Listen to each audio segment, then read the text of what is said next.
Welcome to KRR kitchen. இன்றைக்கி நம்ம கிச்சனில் மசாலா நீர்மோர் எப்படி செய்கிறதுன்னு தான் பார்க்க போகிறோம். இந்த மசாலா நீர்மோர் பார்த்திங்கன்னா நல்ல இந்த வெயில் காலங்களில் நம்ம தினமுமே எடுத்துக்கலாம். அப்படி எடுத்துக்கும் போது பார்த்திங்கன்னா நல்ல வெயில்னால ஏற்படக்கூடிய உடல் சூட்டை குறைச்சி நமக்கு இன்ஸ்டண்ட்டாக ஒரு எனர்ஜி கொடுக்கும். டேஸ்ட்டும் பார்த்திங்கன்னா ரொம்ப அருமையாக இருக்கும் குடிக்கிறதுக்கு. அதே போல் இதில் நிறைய சத்துக்களும் இருக்குங்க. நம்ம டெய்லியுமே எடுத்துக்கலாம்.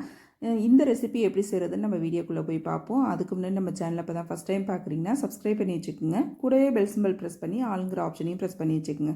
அப்போ தான் நான் போகிற வீடியோஸ் எல்லாம் உங்களுக்கு தொடர்ந்து நோட்டிஃபிகேஷனில் ஒன்றுக்கு ஒன்றே கிடச்சிக்கிட்டு இருக்கும். இப்போ வாங்க இந்த மசாலா நீர்மோர் எப்படி செய்கிறதுன்னு பார்த்துடலாம்.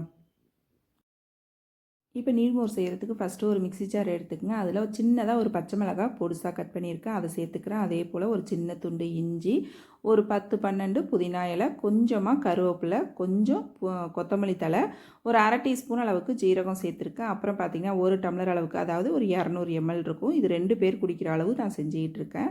200 ml தயிர் ஊற்றி இதுக்கு தேவையான அளவு உப்பு சேர்த்து கொஞ்சமாக பெருங்காயத்தூளும் சேர்த்துக்குங்க.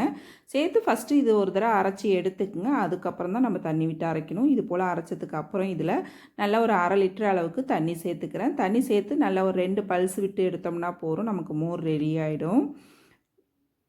இப்போ இதை அடித்து எடுத்துகிட்டு வந்துடுறேன். இப்போ பாருங்கள், அடித்து எடுத்துகிட்டு வந்துட்டேன். இதை நம்ம வடிகட்டி எடுத்துக்குவோம். ரொம்ப ஈஸியாக குயிக்காக செஞ்சிடலாங்க. அதே சமயம் பார்த்திங்கன்னா டேஸ்ட்டு இது வந்து ரொம்பவே அருமையாக இருக்கும் குடிக்கிறதுக்கு. வெறும் மோர் குடிக்கிறதுக்கு பதிலாக இது போல் செஞ்சு எடுத்துக்கும் போது பார்த்திங்கன்னா நமக்கு நிறைய சத்துக்களும் கிடைக்கும், டேஸ்ட்டும் கிடைக்கும். இந்த மோர் வந்து இப்படியே குடிக்க நல்லா அருமையாக இருக்கும். உங்களுக்கு கொஞ்சம் சில்லுன்னு குடிக்கணும்னு நினச்சிங்கன்னா இதில் ஐஸ் கட்டி கூட சேர்த்து குடிச்சிக்கலாம். அது உங்கள் விருப்பம்தான். இந்த நீர்மோர் ரெசிபியை நான் சொன்னது போல் ட்ரை பண்ணி பாருங்கள். ட்ரை பண்ணி பார்த்துட்டு எப்படி இருக்குன்னு எனக்கு கமெண்ட் பண்ணுங்கள். என்னோட அந்த ரெசிபி பிடிச்சிருந்ததுன்னா லைக் பண்ணுங்கள், ஷேர் பண்ணுங்கள். மறக்காமல் நம்ம கேஆர்ஆர் கிச்சனை சப்ஸ்கிரைப் பண்ணி வச்சுக்கோங்க. நாளைக்கு வேறு ஒரு ரெசிபியோடு சந்திப்போம். தேங்க்ஸ் ஃபார் வாட்சிங்.